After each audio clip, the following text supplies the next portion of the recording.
that I can't hear the sound of your footsteps, the flattering flit of wind against my cheek that reminds me I am worth chasing.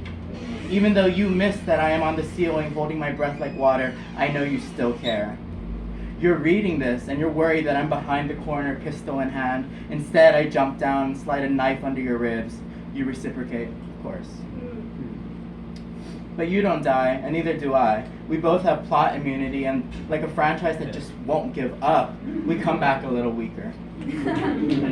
I run towards a safe house and bolt it shut. I apply pressure to my wound and hope you're doing the same. Blood is such a syrupy, sweet fluid to waste. I close my eyes and try to get some rest. It's almost midnight where I am, but for you, it might be 5 a.m. I try not to mind those little things. My phone rings, piercing through the dark foreground. You tell me to look outside, and my house is surrounded by men who are here to capture me. Don't kill him, he's mine, you tell them. And I'm sorry I can't stay for the fun. But just know that that act of kindness, that act of love, of tenderness did not go unnoticed. Your men break in, remind me to send you the bill. And even though I see it a couple hours later, I understand what you meant when you held your heart. After the wire transfer for an obscene amount clears, what is money even worth in such large sums? I wait in a house so sparsely decorated it makes me sad. When the sniper shoots, he misses your heart by a centimeter, the doctor says. You'll need a blood transfusion and a couple days in the hospital, and the doctor says if it was only a little more to the left, you would have been dead. I do not think I'm delusional to imagine a smile going over your face before you call me. Your sniper missed. Better luck next time. Shame, I say. And coyly you respond, he's a sniper. He wouldn't miss unless he was told. I shrug. Good help is so hard to find these days. Guess I'll have to do it myself. Good thing I'm already here. The phone line disconnects and I walk into the hospital.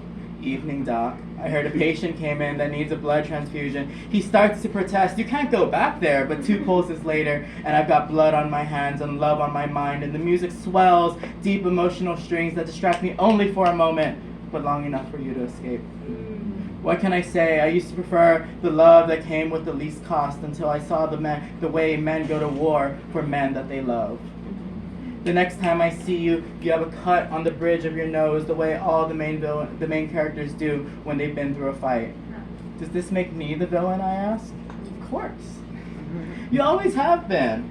We have a good laugh because both of us know only Hollywood deals in such absurd absolutes.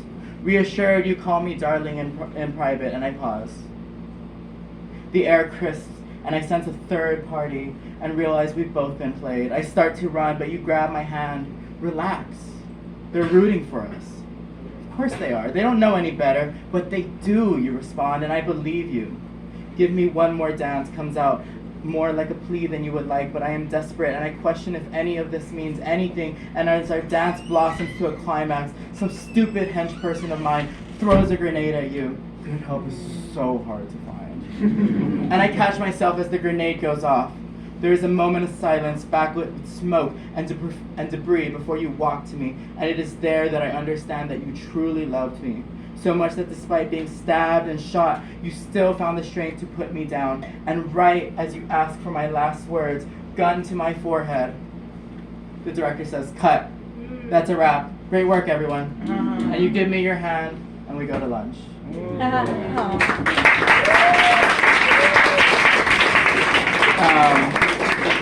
I wasn't going to read this one, but this one is one of my favorites.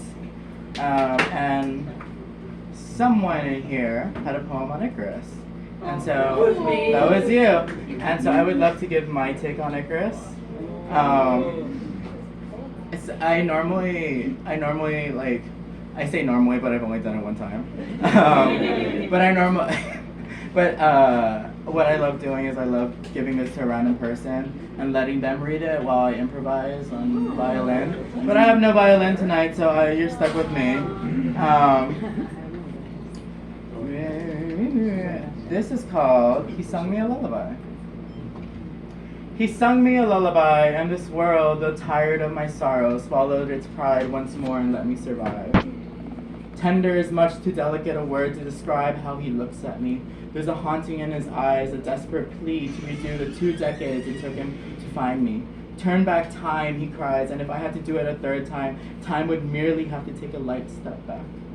He sung me a lullaby, and his voice, like smoked hickory in a cocktail glass, found its way deep into my bones, filling every gap of my poorest nature.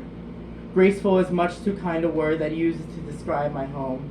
In a city full of angels, I chose the one that drives.